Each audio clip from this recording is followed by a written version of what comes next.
What's up, ladies and gents, boys and girls? And we're here for a recorded game, as you can see down at the bottom of the screen. Unfortunately, I wasn't recording. I was going to record later tonight. My girlfriend was going to come over. We were actually going to record last night, but she got a little nervous, and we tried to record a game. It didn't work out too well, so I deleted it. But we'll try again today.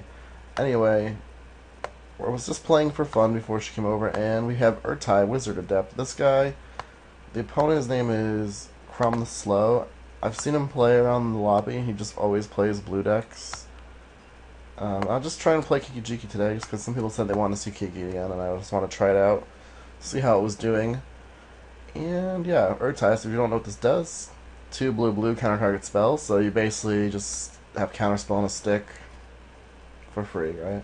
So if you untaps with this, you instantly are going to get your first spell countered, pretty much.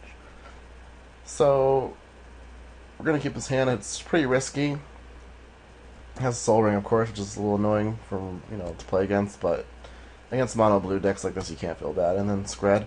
So if he does play Ertai, we can always just kill it.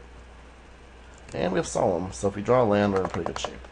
So I'm pretty much just banking on drawing a land. So this hand's kind of greedy. We did draw a Thornbite Staff, which is going to be insane with Solemn. And here we go. See what he does. Yeah. This is a funny game.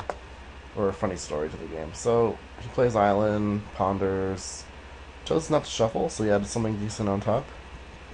Or maybe he just kept no lander and had lands, who knows.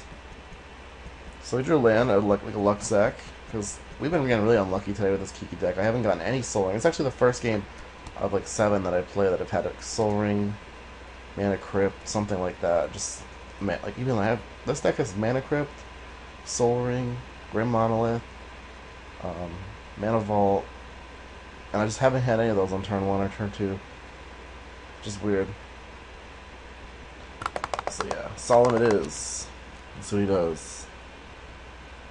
So he taps out for an Armillary Sphere. If I was him, I wouldn't even, unless he needed the land really bad, I wouldn't even tap the mana, but that tells me he doesn't have a counterspell, because he knows anything about how the cards on the board and my commander work. He would never, ever tap out if he had a counterspell. We draw a pretty sweet card. Go with our Thornbite Staff, Solemn, Kiki interaction, draw a Valakut. And if any of you have seen my old videos, you'll know why that's good. So here we go. Here comes the freight train of Solemns. Yeah, so we're going to leave this untapped. Not really any particular reason, just in case he does something funny. There's usually not much of a reason to do it on your turn, unless he has balance, but he's not like a black deck, so he's not going to kill your guy. And so now we're going to start nugging him with Valakut, which is pretty sweet. Come on, Kiki. So this is turn 4 now, right? Turn 4. We draw Chancellor of the Forge. It's pretty awesome. Gonna hit him for 3 more. Chancellor of the Forge. Copy Chancellor with the trigger on the stack to get more goblins. Play Sword of Fire and Ice. Attack with everything. Make sure you... Cause it's hard to tell the red on red. If they're attacking or not. They should try to work on that with the beta. Well, the beta sucks. I don't even like the beta. I can't play on that program. So he's at 6. We get to bring him to exactly 0 here. Unless he has like unsummon, which I don't. He put a miscalc. So he punted pretty bad. He should never have tapped out with his Armillary Sphere, especially if it's making him discard. He could have miscalced Kiki-Jiki and like been in the game somewhat. Yeah, that was just seemed like... Well, he might have really needed the land. I'm not really sure. He probably did. He probably really needed the land. He probably had no other land, and he just had a bunch of like counter spells in his hand. And if he didn't play the Armillary Sphere, he wouldn't make a 3rd land drop. So he had Milscow. So you can see his deck is really geared towards counter spells. Because I don't even play Milscow in Grand Arbiter, and it's not that bad in Grand Arbiter. So we take him to exactly 0 off Valakut, which is pretty hilarious. Yep. There you have it, boys and girls. Mono blue. Getting owned. So yeah, blue versus red is usually not a very good matchup for me, because a lot of the EDH sets are really big.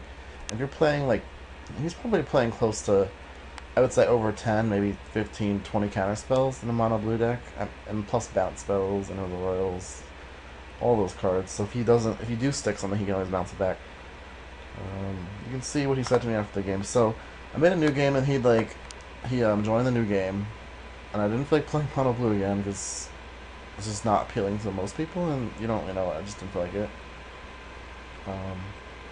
So he said, "Can't win without a," and then he challenged me. Even I didn't say anything to this guy. He didn't challenge me. And I said, "Oh, well, you seem mad." And then I said, "No, I just want a rematch." I said, "There are plenty of fish in the sea. Plus, they're just being a rude." I said, "DB douchebag." So he said, "Whatever, chicken," and then he blocked me. There you have it.